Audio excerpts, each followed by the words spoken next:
Hey guys, it's Dude49, and Star Wars Battlefront just released its latest and last DLC, Rogue One, on Scarif. Now, in this new DLC, you're going to be able to explore Scarif not only in space above it, but also on the planet through the beaches and jungles.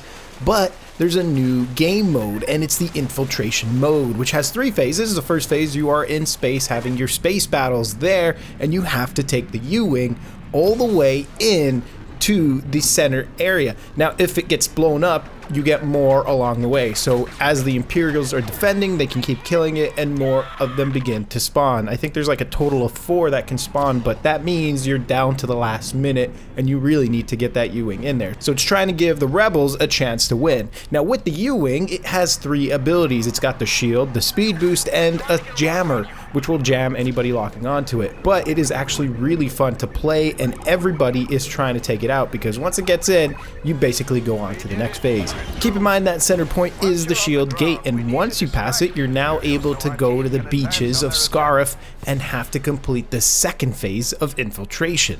And it's simple, just destroy a cargo ship to cause a distraction. Now, rebels have to go, and they have 2 ships they can do this to, whereas Imperials need to stop them, and they can obviously defuse it.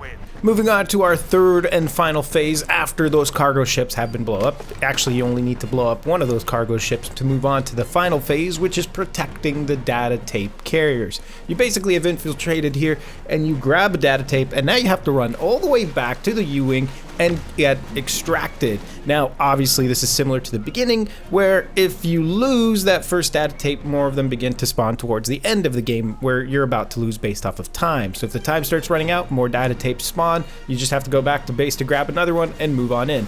Generally, I think there's about 2 in the beginning, and then it moves on to more data tapes to be played with. We've also got 2 new heroes, one of them being Erso. She's got 3 abilities. The first one is a rifle configuration, which equips a rifle extension to her weapon. Now, I'm going to go in more details about this weapon later on, which is the coolest weapon I've seen yet, but this extension allows her to be able to shoot it like an automatic blaster.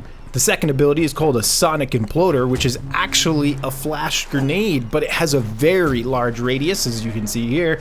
And the third ability is a Trench-on Surge, which is basically a baton, but has a very powerful short charge attack to it, and can kill anybody with 1 hit. Our next hero is Director Krennic, and he's got 3 abilities with a Motivator ability, which is basically he gains armor for yourself and friendly players depending on how many surround you. That's what that little white bar looks like on its health bar. He's also got the 3 abilities, which is the Armor Breaker, so if anybody has any armor on, it's going to pierce right through and hit them.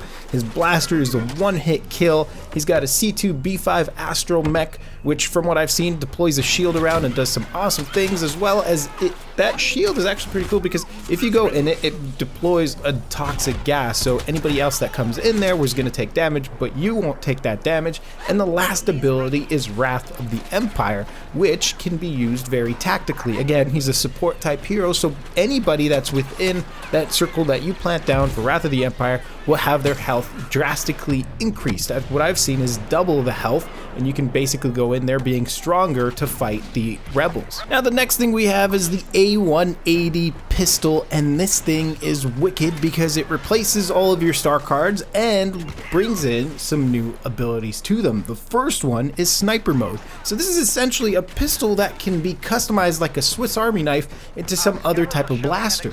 The first one is Sniper Mode, and that basically is a 1-hit kill to an opponent. I think it has a damage drop off on a certain distance, but from what I've seen in my experiences using it, it is a 1-hit kill wicked, but after you take that 1 hit, you need to use another one of your abilities. You can't keep using that Sniper Mode, so it switches to the next, or it goes back to the pistol and you have to choose the next to go for. The second ability is basically Rifle Mode, which has an automatic sense to it, and it begins to be spent as soon as you start shooting. It's got a limited time to use it, and it is pretty good, really powerful blaster. The third ability is Ion Mode, which shoots a really powerful ion shot depending on how long you charge it. So ultimately, this weapon is amazing, and I've seen myself be able to switch through all 3 really quick depending on how I was moving and where I was going. It really gives a different feel to Star Wars Battlefront, different than the star cards we're used to using, and gives you a different approach on the game, which is something I like like, and definitely a great blaster to try out.